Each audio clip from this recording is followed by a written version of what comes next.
जयकारे लगाते लगाते लगाते मंजिलों को पा चुके हैं। तो हमें जितनी बार भी जय घोष करने का मौका मिले, समझ लो उतनी बार मंगली निवासी भगवान को दुनिया के सारे काम छोड़कर हमारे हृदय में आना पड़ेगा।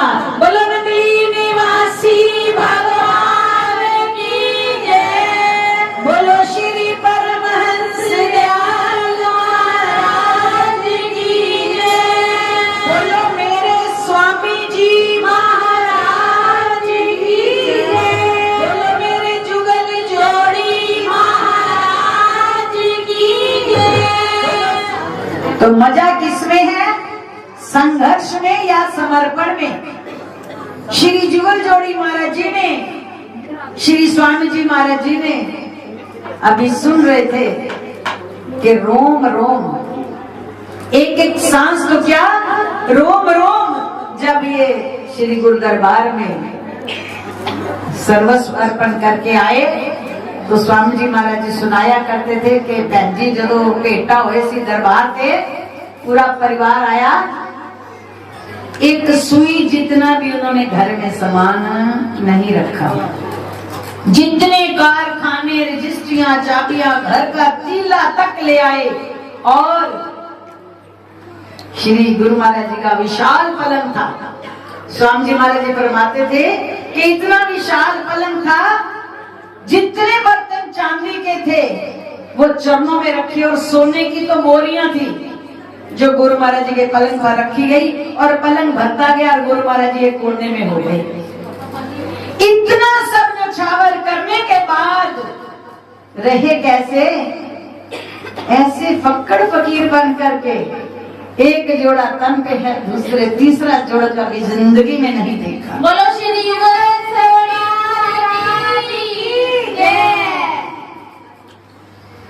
ये किसकी बदौलत आज दुनिया में हमें कोई जानता है?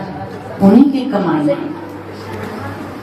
उन्हीं की कमाइयां, उन्हीं की कुर्बानियां, उनकी बेमिसाल श्री नगली निवासी भगवान पर फिदाई, समर्पण। उस समर्पण ने उन्हें क्या रूप दिया? श्री नगली निवासी भगवान जी ने जिस वक्त संन्यास के साथ ही पहला संन्यास श्री जुगल जोड़ी महाराज जी को मिला, पहला संन्यास स्त्री चोले का श्री नगली निवासी भगवान जी ने श्री जुगल जोड़ी महाराज जी को दिया। इससे पहले किसी स्त्री चोले को संन्यास जुगल जोड़ी महाराज की। और माहौल कैसा बन गया कि आश्रम के बाहर जहाँ गुरुमाई अंदर विराजमान, सरपंच को बुलाकर बड़ा ही हल्ला मचा दिया, लाठियां लेकर के श्री गुरु महाराज जी के दरवाजे के बाहर खड़े हो गए कि हम तो इन संतों के विरुद्ध अखबार छपवाएंगे। श्री महाराज जी अपने मुखारबिंद से कभी कभी मौज में फरमा कर सुनाया करते थे। बाहर बड़ा हल्ला मच गया तो गुरु महाराज जी ने, बड़ा ऊंचा पलंग था श्री गुरु माई का, तो महाराज जी सुनाते थे कि हम दोनों को गुरु महाराज जी ने अपने पलंग के नीचे छुपा लिया, क्योंकि आगे चादर बिछी लटकी होती थी। दोनों महाराज जी को अपने पलंग के नीचे छुपाया श्री गुरु महाराज ने कि अगर ये लोग अंदर आ भी जाएं, ढूंढना भी चाहें तो मिलेंगे नहीं। लेकिन किसकी मजाल थी?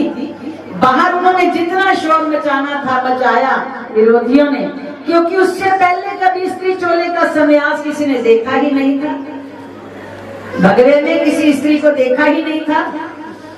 तो इतना परिवर्तन जगत कल्याण के लिए उन्होंने जब किया तो गांव के सरपंच को आगे किया गया और उसने भी अपनी पहचान बनाने के लिए निकल रहा था। अभी आश्रम से 4 कदम आगे गया, रात के 11 बजे का टाइम था, 12 बजे अखबार छपनी थी, लिखा हुआ एजेंडा लेके जा रहा था। अभी 4 कदम निकला तो उसका पड़ोसी दौड़ता हुआ आ गया, भाई आपकी लड़की किसी से साथ भाग गई है, जल्दी आओ घर पे। अब जो अखबार वो श्री गुरु महाराज के विरुद्ध छपवाना चाहता था, सुबह उसी के नाम पर अखबार छपी हुई थी। बोलो मेरे नगली निवासी भगवान की जय। क्या इनकी सत्यता को जाहिर करने के लिए किसी शब्दों की जरूरत है नहीं, शब्द है ही नहीं दुनिया में, वो शब्द ही नहीं है जिन शब्दों के द्वारा ये बयान कर सके कि मेरे सतगुरु क्या है। हम सभी कहते हैं सर्वव्यापी हैं, कण कण में हैं, लेकिन एक एक के दिल के भावों के अंदर भी छुपे हुए हैं। कब कौन कैसी भावना लेकर के इनके सम्मुख आए या ना आए, घर बैठे भी जैसी भावना लेकर हम इन्हें इनका ख्याल भी करते हैं, तो उसका भी जवाब ये भीतर बैठे देते हैं।